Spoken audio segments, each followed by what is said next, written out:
your time to watch SBN South Bengal News, news about truth. নমস্কার, আপনারা দেখছেন south Bengal news. Asansol পৌর নিগম রানীগঞ্জ বড় এলাকায় রয়েছে বহু প্রাচীন একটি হাট। জেলার বিভিন্ন প্রান্ত থেকে ছোট ও প্রান্তিক ব্যবসায়ীরা ব্যবসা করতে আসে এই হাটে। ক্রেতা ও বিক্রেতার ভিড় জমজমাট থাকে এই হাটে। হাটের পরিকাঠামো উন্নয়নের লক্ষ্যে উদ্যোগী হয়েছেন পৌর নিগমের প্রশাসনিক বোর্ডের গুরুত্বপূর্ণ সদস্য পূর্ণশশী রায়। দেখুন, রানীগঞ্জের অনেক কাজ আছে। এই যে কোভিড-19 গেল, তখন আমি রানীগঞ্জের দায়িত্ব ছিলাম, স্পেশালি দায়িত্ব ছিলাম রানীগঞ্জ বড় এলাকায়। আমি হাটিয়া তুলে নিয়ে গেছে সেটাও জানি, আমি নিজে দেখে গেছি, আমি হাটিয়া ঘুরে গেছি। যেগুলো আমার মাল আসে বার থেকে, যেটাকে বাইরে আমরা আনলোড করছিলাম, বা হাটিয়ার ওই পিছনটাতে মাল আনলোড করে চলে যাচ্ছিল, এগুলো আমি সব জানি। কিন্তু আমাদেরকে কাজ করতে হবে।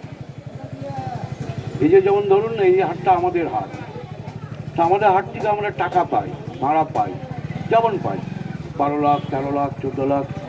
কিন্তু এই হাটটা নিয়ে ভাবতে হবে যে যদি আমরা কর্পোরেশন থেকে এটাকে সবার যার যেমন আছে ভিডিও করে, এই যেমন এই দোকানটা, এটা ভিডিও করে কত ফুট বাই কত ফুট আছে ওকে দিয়ে দিলাম, সম্পত্তি আমাদের আসানসোল পৌর নিগমে, কিন্তু সে নিরাপদ থাকবে। যে টাঙিয়েছে তিরপল, এই যে রাস্তা, এখানে যে ড্রেন, এখানে যে টয়লেট, যারা হাটে আসছে বা যারা আমার ব্যবসায়ী ভাই রয়েছে, যারা পায়খানা বাথরুম যেতে পায় না, দূরে যেতে হয়, তার ব্যবস্থা, মানে সুন্দর একটা শহর, তার মধ্যে একটা সুন্দর বাজার তৈরি করে। আমি 16 তারিখে দায়িত্ব নিয়েছি।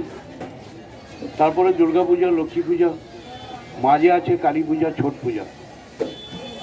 আমি আমার যিনি আসানসোল পৌর নিগমের মেয়র ছিলেন, উনি এখন চেয়ারপারসন, মুখ্য প্রশাসক, তার সাথে আমার রানীগঞ্জ নিয়ে সবিস্তারিত আলোচনা হয়েছে। কিছু কাজ আমাদের করতে হবে। যদি কিছু কাজ করতে হয় তাহলে আমরা একা পারবো না, আপনাদের সহযোগিতা চাই। যেটা বললো যে আপনারা যে যারা ব্যবসায়ীরা রয়েছেন, একটা কমিটি করে আমরা বসি, মানে আসানসোল পৌর নিগম, রানীগঞ্জ চেম্বার অফ কমার্স, আপনারা ব্যবসায়ীরা এবং আমাদের যিনি মুখ্য প্রশাসক আছেন জিতেন তিওয়ারি মহাশয়, তাহলে নিশ্চয়ই আমরা কাজ করতে পারবো, সুন্দরভাবে কাজ করতে পারবো।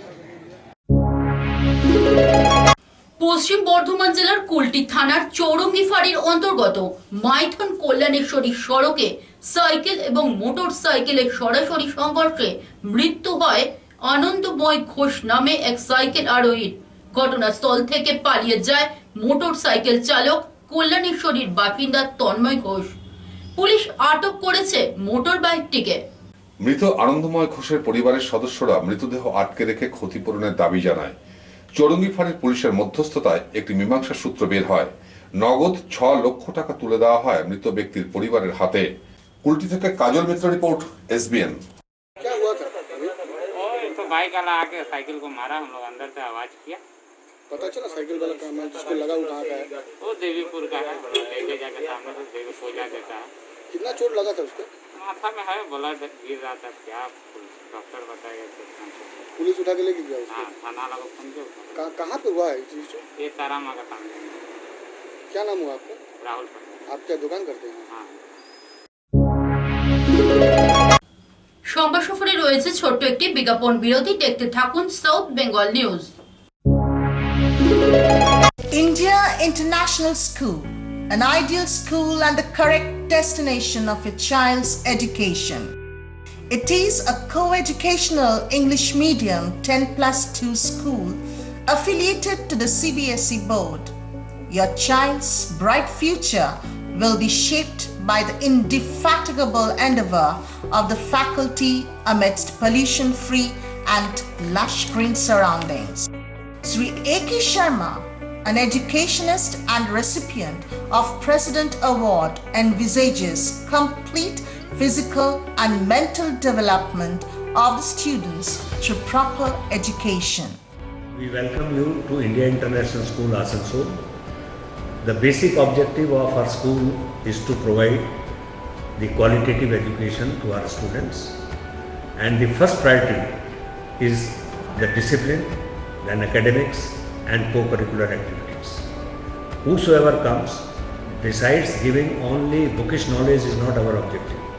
Our basic objective is to provide to our students the cultural based education, which is deteriorating nowadays in our society, and we want to stress upon each and every students that they should have link with their traditions, their culture, and they should respect it for what we stand. And our basic and the important basic objective is only to provide the best whatever we can give to our students. Keeping in view Swami Vivekananda's principles of education, India International School imparts the essence of education through regular physical education classes. I welcome all the students, those who have taken admission in our school, and I thank all the parents, those who have got their wards admitted in our school. India International School provides the best of education to the students. Apart from education, we also provide the co-curricular activities to our students. Music, dance, yoga classes, taekwondo classes goes on for the students. We have also started Byju's classes from the academic session 2019-20. Our school has got the NCC for junior division. We see to it that when the students come to our school, they are like uncut diamonds. We polish the diamonds so that their brilliance spreads in the society. I wish and I hope that all the students, those who have taken admission in our school, will enjoy their stay and have a fruitful stay ahead in our school. Various subject enrichment and extracurricular activities. Conforming to CBSE norms, India International School also has well-equipped science laboratory for physics, chemistry and biology, computer laboratory and library, auditorium, smart classes and hostel facility. So, come sharp to India International School. Admission going on.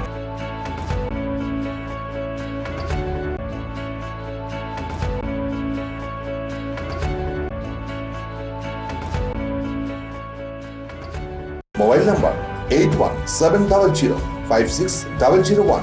For hostel, contact 9434 344949.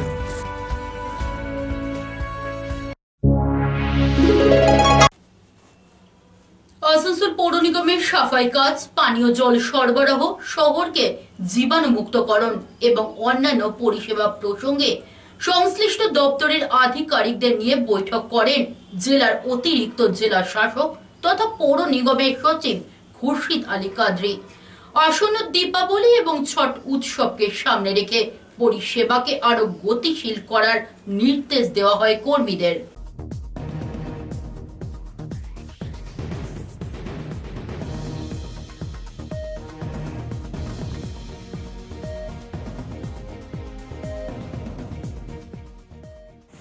Sir आज क्या चीज़ को लेकर बैठक हुई? आज basically एक तो post पूजा review था कि सफाई लाइटिंग में आसनसोल म्यूनसिपल कॉरपोरेशन ने क्या क्या काम किए हैं, प्लस अगर किसी जगह कमी रही है तो उसका रीज़न्स जो है क्या क्या है। ओवरऑल जो है highly satisfied with the work of Asansol municipal corporation. इसके साथ साथ जो आने वाले फेस्टिवल्स है, प्लस जो विंटर सीज़न आ रहा है यहाँ पर, उसके लिए भी हमारे कौन कौन से स्टेप्स लेने हैं उस पर बेसिकली इंस्ट्रक्शन पास किए हैं। इसके साथ साथ हर एक लाइन जो सेक्शन जो हेड है उनको कहा गया है कि अपने सेक्शन के लिए एक एक्शन प्लान रेडी करें कि फॉर नेक्स्ट 6 मंथ्स हमें कौन कौन से काम करने हैं, किस तरह से हमें प्रायोरिटी सेट करनी है, सो दैट हर एक आदमी को जो बेसिक सर्विसेज हम प्रोवाइड करते हैं, चाहे वो वाटर हो, चाहे वो हाउसेस हो, चाहे वो लाइटिंग सिस्टम हो, चाहे वो हमारा सैनिटेशन सिस्टम हो, वो किस तरह से हम उन तक पहुँचाएँ। तो इसी बात पे बेसिकली आज डिस्कशन। আর মাত্র কয়েকদিন পরেই আসানসোল শিল্পাঞ্চলে আয়োজিত হবে সূর্যদেবের বন্দনা তথা ছট উৎসব। মূলত বৃহৎ জলাশয় এবং নদী ঘাটে বরুণ দেবকে সাক্ষী রেখে সূর্য দেবের কাছে প্রার্থনা জানায় ভক্তের দল। আসানসোল দামোদর নদ তীরবর্তী অঞ্চলে ছট পুজো উপলক্ষে ব্যাপক জনসমাগম হয়। পরিকাঠামো উন্নয়নে বিশেষভাবে উদ্যোগী হয়েছে পৌর নিগমের প্রশাসনিক বোর্ডের সদস্য অশোক রুদ্র। আসানসোল পৌর নিগম 7 নম্বর বোর্ডের দায়িত্বে রয়েছেন প্রশাসনিক বোর্ডের অন্যতম সদস্য অশোক রুদ্র। ছট পুজো উপলক্ষে দামোদর নদীঘাট পরিদর্শন করেন অশোক রুদ্র। সংশ্লিষ্ট পুলিশ আধিকারিকদের নিয়ে তিনি খতিয়ে দেখেন ঘাটের বর্তমান অবস্থা। Sujit Valmiki report, SBN. আমাদের চেয়ারম্যান সাহেব, আমরা সবাই থাকবো, ডিএম সাহেবও থাকবেন। ফাইনাল একবার আমরা ভিজিটে আসবো কালী পুজো দীপাবলির পরে। কালী পুজো দিয়ে কিছু মনে হতে পারে, ওনাদের কিছু মনে হতে পারে, বা অন্যদের ধরুন হয়তো টোটাল 12টা পয়েন্ট, তাহলে আমরা এক এক পয়েন্টগুলো কভার করে দিলে পুরো কাজটা হয়ে যাবে। এই পয়েন্টগুলো সব আপনারা জানেন যে আগামী 20 এবং 21শে নভেম্বর আমাদের ছট পুজো, এবং আমাদের শিল্পাঞ্চলে খুবই উৎসাহ এবং উদ্দীপনার সাথে এই পরবটিকে আমরা মানাই। তো আজকে আমরা এখানে আমাদের আসানসোল পৌর নিগমের 7 নম্বর বোরোর পক্ষ থেকে আমরা এসেছিলাম। আমাদের পৌর প্রশাসনের কর্তা ব্যক্তিরা ছিলেন, এছাড়াও আসানসোল পুলিশের তরফ থেকে ওসি সিআই সাহেবরা ছিলেন, এবং রেলের তরফ থেকে স্টেশন ম্যানেজার এবং আরও আধিকারিকেরা ছিলেন।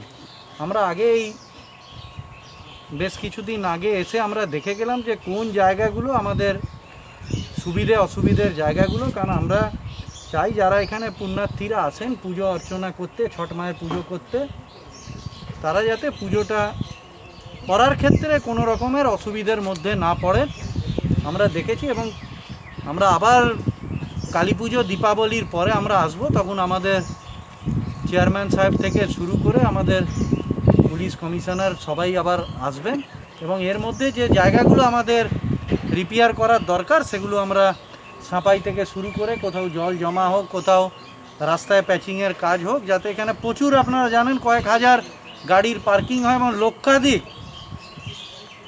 পুজো যারা করেন তারা আসেন, তো বিরাট চাপ পড়ে। এবং আমাদের শিল্পাঞ্চলের মধ্যে সবচেয়ে বড় ঘাট কিন্তু এটাই, এবং এটা প্রচুর একটা চাপ থাকে।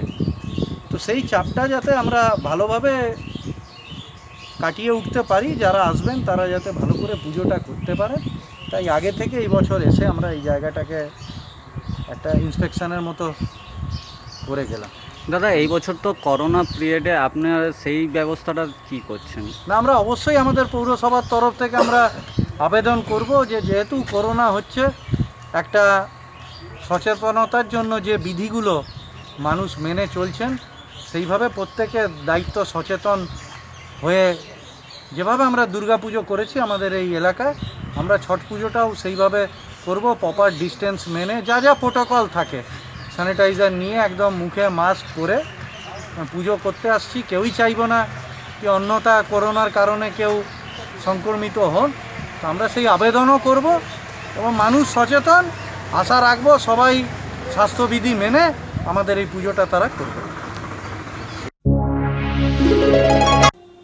সংবাদ সফর এখনকার মতো এ পর্যন্তই। আপনারা দেখছিলেন south Bengal news about truth.